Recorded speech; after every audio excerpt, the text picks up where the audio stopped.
எல்லா நாமத்துக்கும் மேலான கிறிஸ்து இயேசுவின் நாமத்தில் உங்களுக்கு என்னுடைய அன்பின் வாழ்த்துக்கள். இந்த தேவனுடைய வார்த்தையை ஒவ்வொரு நாளும் தியானிக்கிறது நிமித்தம், அதற்கு கீழ்ப்படுகிறது நிமித்தம் கர்த்தர் நம்முடைய வாழ்க்கையில் ஆசீர்வாதமாய் நன்மையும் கிருபையும் தொடர கர்த்தர் உதவி செய்வார்களை நான் உற்சாகப்படுத்துகிறேன். இந்த நாளிலும் நம்ம அப்போஸ்தலர் நடபடிகள் 5ஆம் அதிகாரம் 40ஆம் வசனத்திலேருந்து 42ஆம் வசனம் வரைக்கும் தியானிக்க போகிறோம். அப்பொழுது அவர்கள் அவனுடைய யோசனைக்கு உட்பட்டு அப்போஸ்தலரை வரவழைத்து அடித்து இயேசுவின் நாமத்தை குறித்து பேசக்கூடாது என்று கட்டளையிட்டு அவர்களை விடுதலையாக்கினார்கள். அவருடைய நாமத்துக்காக தாங்கள் அவமானம் அடைவதற்கு பாத்திரராக எண்ணப்பட்டபடியால் சந்தோஷமாய் ஆலோசனை சங்கத்தை விட்டு புறப்பட்டு போய் தினம்தோறும் தேவாலயத்திலேயும் வீடுகளிலேயும் இடைவிடாமல் உபதேசம் பண்ணி இயேசுவை கிறிஸ்துவென்று பிரசங்கித்தார்கள். பிரியமானவர்களே, இந்த அப்போஸ்தலருடைய ஊழியம் பார்த்திங்கன்னா எவ்வளவு ஒரு வல்லமை நிறைந்த ஊழியமாக அங்கே காணப்படுகிறது. வல்லமையாக கிறிஸ்துவின் சுவிசேஷம் அறிவிக்கப்பட்டது. அவருடைய விசுவாசத்தை ஒருவராலும் அசைக்க முடியாது இருந்தது.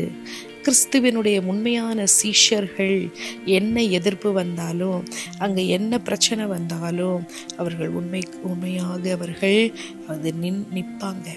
பிரச்சனை பாடு வந்தாலும் கிறிஸ்துவின் அன்பை விட்டு அவர்களை பிரிக்க முடியாது என்பதை இங்கே நம்ம தெளிவாக நம்ம பார்க்கிறோம். பாருங்க, இங்கே இந்த உலகமானது சுவிசேஷத்தை எதிர்க்கும். இந்த உலகம் ஏன்னா இந்த உலகத்தின் அதிபதி பிசாசானவன், அவன் கிறிஸ்துவுக்கு விரோதமாக தான் செயல்படுவான். இந்த அப்போஸ்தலர்களுக்கு கூட கண்டிப்பாய் கட்டளை வந்தது, நீங்க இயேசுவை குறித்து பேசக்கூடாது. ஆனா அவங்க அதை கேட்கல, சத்தியத்துக்காக நின்னாங்க, பயப்படலை. இயேசு ஆல்ரெடி அவங்க சீஷர்களுக்கு அவர் எச்சரித்தார். அவர் சீஷர்களோடு கூட இருக்கும் பொழுது, அவர் சிலுவை பாடுக்கு போகிறதுக்கு முன்னாடி யோவான் 15ஆம் அதிகாரத்தில் தன்னை சீஷர்களுக்கு சொன்னார், நீங்கள் உபத்திரவத்தை சந்திப்பீங்க, நீங்கள் உபத்திரவப்படுவீங்க, நீங்கள் நெருக்கப்படுவீங்க. அப்போல்லாம் நீங்கள் என்ன பண்ணுங்க, தைரியமாய் நீங்கள் தளர விட்டுறாதீங்க, நான் உங்களோடு கூட இருப்பேன், சகல நாட்களிலும் உங்களோடு கூட இருப்பேன் என்று அவர்களுக்கு ஏற்கனவே சொல்லி அவர்களை ஆயத்தப்படுத்தி இருந்ததை நம்ம பார்க்கிறோம். இப்போ கிறிஸ்துவின் நிமித்தம் துன்பப்படுகிறது பெரிய மேன்மையாக இருக்கிறது, கனம் பொருந்திய ஒரு விஷயமாக இருக்கிறது. ஐயோ இப்படி தோல்வியா, வேதனையா, ஐயோ நான் கிறிஸ்துவ உண்மையாக பின்பற்றும் போது இவ்வளோ பிரச்சனை இருக்கா அப்படின்னு அப்போஸ்தலர்கள் என்ன செஞ்சாங்க, மனம் ஒடிஞ்சு அழுது தங்களை குறித்து அவங்க கவலைப்படலை. அதுக்கு மாறாக அவர்கள் கிறிஸ்துவுக்காக பாட அனுபவிப்பதை குறித்து சந்தோஷப்பட்டாங்க. நம்முடைய வாழ்க்கையிலும் கூட கிறிஸ்துவுக்காக என் நிமித்தம் உங்களை நிந்தித்து துன்பப்படுத்தி பலவிதமான தீமையான மொழிகளை உங்கள் மேல் பொய்யாய் சொல்வார்களானால் நீங்கள் பாக்கியவான்களாக இருப்பீர்கள் என மத்தேயு 5ஆம் அதிகாரத்தில் நம்ம பார்க்கிறோம். ஸோ நம்ம வாழ்க்கையில் வருகிற எதிர்ப்புகளை நம்ம எப்படி சமாளிக்கிறோம்? கம்ப்ளைண்ட் பண்ணுறோமா, அல்லது கவலைப்பட்டுட்டு உட்கார்ந்துருக்கோமா, அல்லது அவருடைய நாம மகிமைக்காக கர்த்தர் என்னை பயன்படுத்துகிறார், அவர் எனக்கு இதை சகிக்க பலன் தருவார் என்ற சந்தோஷத்தோடு கூட பாடுகளை சகிக்க நம்மை அர்ப்பணிக்கிறோமா? நம்மை ஆராய்ந்து பார்ப்போம். கர்த்தருடைய வாழ்க்கையில அனுமதிக்கிற ஒவ்வொன்றும் நம்முடைய நன்மைக்காக மாத்திரம்தான் என்பதை அறிந்து சந்தோஷமாய் தொடர்ந்து விசுவாசத்துல முன்னேறி செல்ல நம்ம பிரயாசப்படணும். பிரியமானவர்களே, உண்மையான சீஷன் ஒருபோதும் சுவிசேஷத்தை அறிவிக்கிறதை நிறுத்தவே மாட்டான்.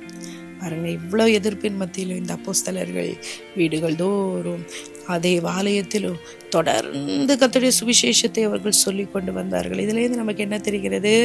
நாம் கிறிஸ்துவின் சுவிசேஷத்தை குறித்து வெட்கப்படக்கூடாது. ஏன்னா ஆண்டவருடைய அந்த ரட்சிப்பின் வல்லமையானது அந்த சுவிசேஷத்தில் தான் இருக்கிறது. அப்போ அந்த சுவிசேஷத்தை நாம் சொல்லுகிறவர்களாக, பிரசங்கிக்கிறவர்களாக, நம்முடைய விசுவாசத்தை வெளிப்படுத்துகிறவர்களாக தொடர்ந்து நம்ம டிஸ்கரேஜ்மெண்ட் வந்தாலும், நமக்கு பலவிதத்தில் எதிர்ப்பு வந்தாலும் கிறிஸ்துவுக்காக தைரியமாக நாம் நிற்க வேண்டும் என்பதை நம்ம கற்றுக்கொள்ளுகிறோம். இந்த அப்போஸ்தலர்கள் அடி, உத, பயமுறுத்தல் இதெல்லாம் அவங்க சந்திச்சாலும் இயேசுவை குறித்து, சுவிசேஷத்தை பிரசங்கிக்கிறதை குறித்து அவங்க நிப்பாட்டவே இல்லை. அவர்கள் தைரியமாக தொடர்ந்து முன்னேறி சென்றாங்க. நம்முடைய வாழ்க்கையிலும் கூட நம்ம ஆண்டவருக்காக, அவருடைய நாமத்துக்காக உறுதியாய் நம்ம நிற்போமே ஆனால் கர்த்தர் நம்மையும் கர்த்தர் பயன்படுத்துவார். கர்த்தர் நம்மையும் ஆண்டவர் அவர் அபிஷேகிப்பார். அவர் வல்லமையாக கர்த்தர் நம்மை எடுத்து பயன்படுத்துவார். இந்த அன்பின் தேவனை சேவிக்க அவர் நமக்கு பலன் தரும்படியாய், உண்மையாய் விசுவாசத்தில் நிலை நிற்க நம்மை பலப்படுத்தும்படி அவரை நோக்கி பார்ப்போமா? எங்கள் அன்பின் தெய்வமே, நீர் எங்களோடு கூட பேசின வார்த்தைகளுக்காக நன்றி சொல்லுகிறோம். கர்த்தர் நீர் எங்களை பலப்படுத்தி தைரியப்படுத்தி நன்மைகளால் கர்த்தர் நீர் நிரப்புகிற தேவன் சுவாமி.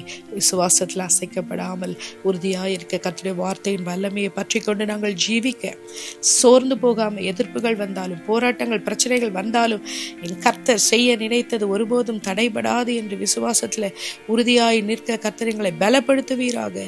ஆண்டவரை சின்ன சின்ன பிரச்சனைகளை கண்டு சோர்ந்து போய் கவலைப்பட்டு கலங்காதபடிக்கு ஆண்டவரை நீர் தருகிற சந்தோஷத்துல இளைப்பாற கர்த்தர் கிருபை தாரும்.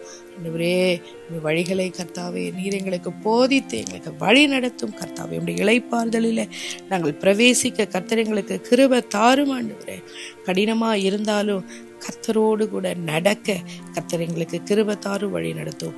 துதி கன மகிமையாவுக்கு செலுத்தி இயேசுவின் நாமத்தில் ஜெபிக்கிறோம் ஜீவனுள்ள நல்ல பிதாவே.